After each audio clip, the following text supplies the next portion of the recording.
Trump picks retired Marine General James Mattis for Secretary of Defense. President-elect Donald Trump said Thursday he has chosen retired Marine General James N. Mattis, who has said that responding to political Islam is the major security issue facing the United States, to be Secretary of Defense. "We are going to appoint Mad Dog Mattis as our Secretary of Defense," Trump told a rally in Cincinnati, the first stop on a post-election thank you tour. Trump joked that the media and audience should keep the news to themselves.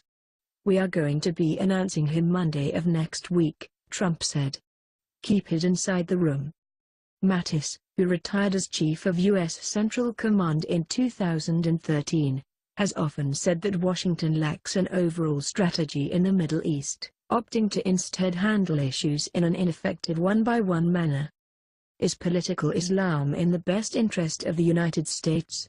Mattis said at the Heritage Foundation in 2015, speaking about the separate challenges of the Islamic State and Iranian-backed terrorism. "I suggest the answer is no, but we need to have the discussion.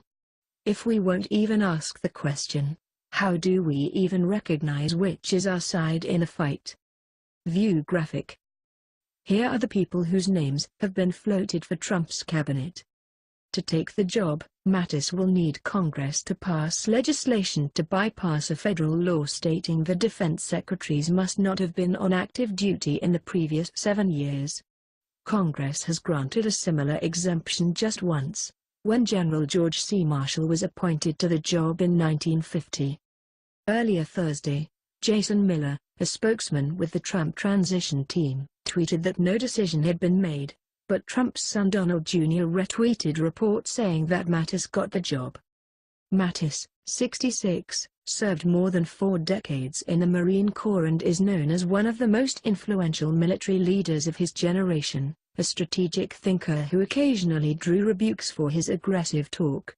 Since retiring, he has served as a consultant and as a visiting fellow with the Hoover Institution, a think tank at Stanford University. Like Trump, Mattis favors a tougher stance against U.S. adversaries abroad, especially Iran. The general, speaking at the Center for Strategic and International Studies in April, said that while security discussions often focus on terrorist groups such as the Islamic State or Al-Qaeda, the Iranian regime is the single most enduring threat to stability and peace in the Middle East. Mattis said the next president is going to inherit a mess and argued that the nuclear deal signed by the Obama administration last year may slow Iran's ambitions to get a nuclear weapon but will not stop them.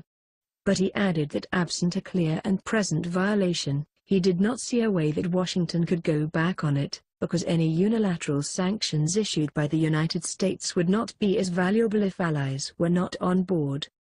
In terms of strengthening America's global standing among European and Middle Eastern nations alike, the sense is that America has become somewhat irrelevant in the Middle East, and we certainly have the least influence in 40 years, Mattis said. But Mattis may break with Trump's practice of calling out allies for not doing enough to build stability. Mattis served from November 2007 to August 2010 as the Supreme Allied Commander of Transformation for the North Atlantic Treaty Organization, focused on improving the military effectiveness of allies. Trump called NATO obsolete earlier this year before saying later that he was all for NATO but wanted all members to spend at least 2% of their gross domestic product on defense, a NATO goal. "The president-elect is smart to think about putting someone as respected as Jim Mattis in this role," said a former senior Pentagon official. "He's a warrior, scholar and straight shooter, literally and figuratively. He speaks truth to everyone and would certainly speak truth to this new commander-in-chief." But the official, who spoke on the condition of anonymity to discuss Trump's personnel choices, said, "If there's any concern at all, it's the principle of civilian control over the military. This role was never intended to be a kind of joint chiefs of staff on steroids, and that's the biggest single risk tied to Mattis."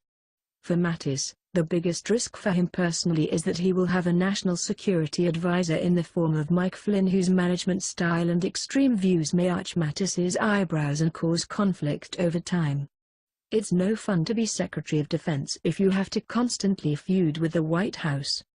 Mattis, whose nicknames include Mad Dog and the Warrior Monk, has had a leading hand in some of the U.S. military's most significant operations in the past 20 years.